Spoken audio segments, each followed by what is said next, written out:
And it's an interesting time for the political nature of budgets. Announcements about roads that are going to be done and railway crossings and so on that will be put in place. The RAA's Charles Mountain, who is the spokesperson on the development of funding for South Australian road projects, he has said that there will be $161 million made available for the Truro bypass.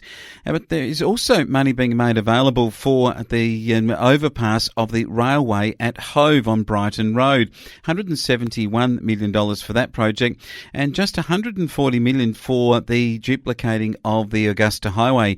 Now think about $140 million. You're talking here of a duplication of a road that is 200 kilometres long, so it's clearly $140 million is feasibility, and maybe a very small section of it near Lockhill maybe, but the reality of whether we're getting our bang for our buck on federal funding in regional road terms has got to be put.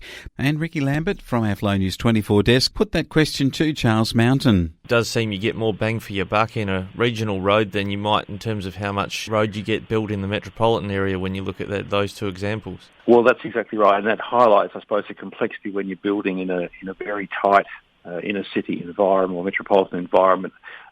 Whereas on the road, in most cases, you can get a lot of value, as you say, in terms of things, and particularly we see this in things such as shoulder sealing, which makes a big difference on roads which have a fairly narrow carriageway to start with. So adding those extra 1.5 to 2 metres of sealed shoulders in conjunction with some improvements to roadside hazards and better line marking, etc., make a huge difference to the safety and effectiveness of these corridors where these treatments are introduced. So electorally, the Morrison government is figuring it needs to hold some seats in Adelaide, in particular those in the southern seaside suburbs that use Brighton Road.